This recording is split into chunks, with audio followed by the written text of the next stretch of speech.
The most powerful man in Iran just got killed, and the world is on fire. Iran.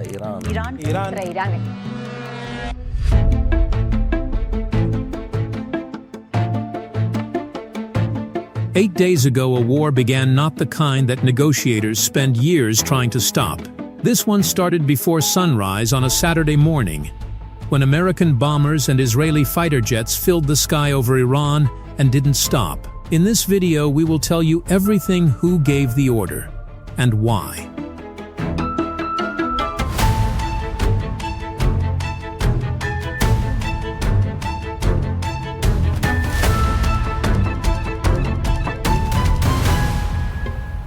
What actually happened to Iran's supreme leader? To understand what's happening right now, you need to go back, not days, not months, but decades.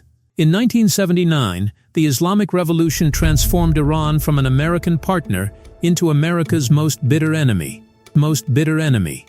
Protesters attacked the U.S. Embassy. 52 Americans were held hostage for 444 days. And a new regime was born, one whose founding ideology declared America, the great Satan, and Israel a cancer to be eliminated from the map, and that wound between America and Iran never closed. Then there was Israel. Iran didn't just disagree with Israel's existence. It funded an entire ring of military proxies designed to destroy it. Hezbollah in Lebanon and Hamas in Gaza. Each one armed, trained, and paid for by Tehran. For 36 years, the man who commanded all of this, who held the final word on every bullet. Ayatollah Ali Khamenei, 86 years old, supreme leader of the Islamic Republic.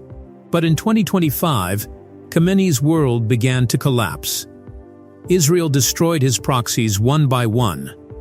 His leadership crushed nationwide protests so brutally that the world couldn't look away. More than 7,000 Iranians killed by their own government in the uprisings of late 2025. Iran's economy was in freefall, and America was running out of patience. In February 2026, Iran and the U.S. held nuclear talks in Oman. A deal was reportedly close. Saturday morning, Tehran, 9:40 a.m. The CIA had received intelligence, specific, actionable intelligence about a high-level meeting inside a compound in central Tehran that housed the offices of the supreme leader, and the entire senior leadership had gathered. The CIA shared that intelligence with Israel, and Israel moved up its timeline. The operation had two code names. Israel called it Operation Roaring Lion.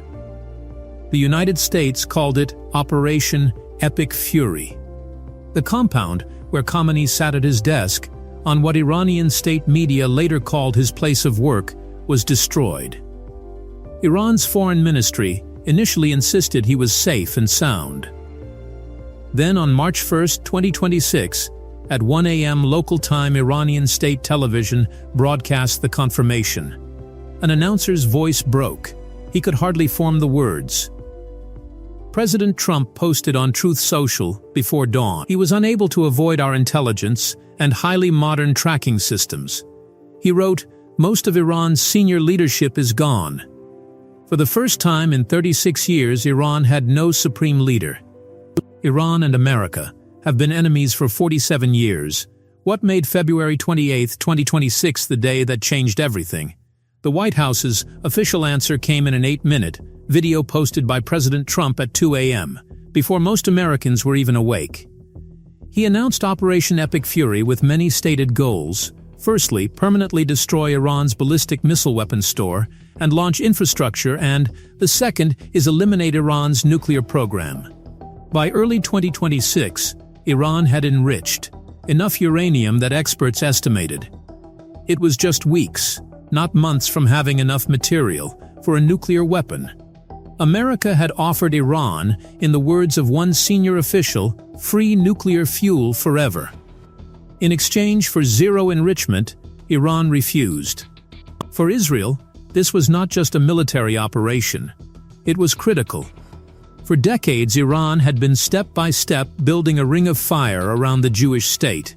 Hezbollah, to the north with over 100,000 missiles aimed at Israeli cities.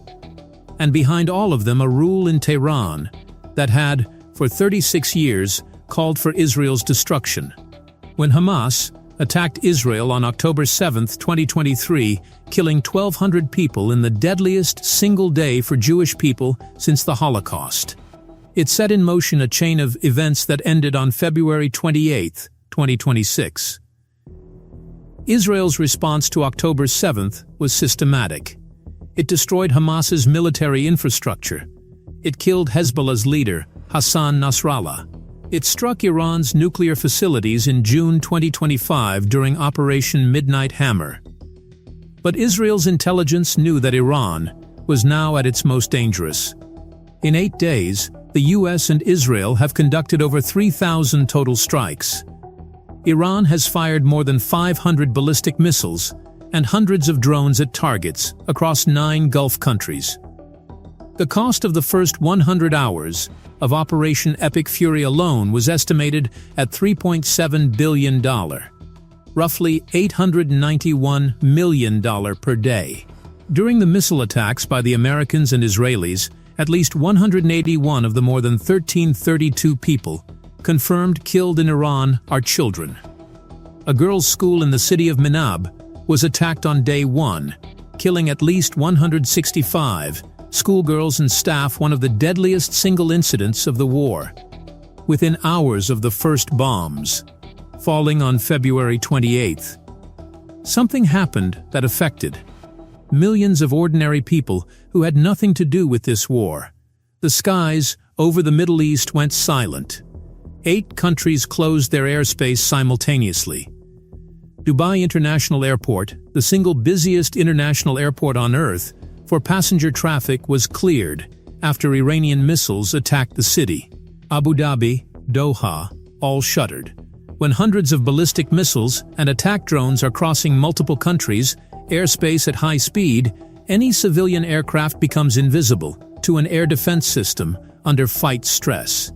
In January 2020, Iran accidentally shot down Ukrainian Airlines Flight 752 over Tehran, killing all 176 people on board because their military mistake it for a hostile target. No one has a crystal ball. But the world's best strategic analysts see 3 possible endings to this war, and none of them are simple. The first scenario is the one Washington and Jerusalem are betting on. The strikes continue until Iran's military is functionally destroyed. The second path is a ceasefire. Iran's new temporary government, having seen its military destroyed, agrees to a nuclear deal that stops all improvement. The bombing stops, but after the United States was reportedly using nuclear talks as diplomatic cover. While finalizing a military strike, any future Iranian government will carry that betrayal forward. Trust between Tehran and Washington is not just low. It is probably at its lowest point in history. And Iran's foreign minister has made the regime's position clear. The third scenario is the one that keeps analysts awake at night. The war expands. Hezbollah, which still has over 100,000 missiles, is already firing into northern Israel. The Houthis in Yemen have threatened to close the Bab al-Mandab Strait if Saudi Arabia joins the partnership. Iranian-backed militias in Iraq have already launched 27 separate operations against U.S. targets. The Strait of Hormuz, through which 20% of the world's oil travels, is being explicitly threatened by Tehran. And then there is Russia. This week it was confirmed that Russia is providing Iran with real-time intelligence on U.S. military positions, troop movements, and aircraft. Oil is already at $91 a barrel, its highest since October 2023. Shipping giant Maersk has suspended Middle East operations. Oil storage tanks are filling up because exports have virtually stopped. This was our video for today. If you liked it, be sure to like and subscribe. See you in the next video.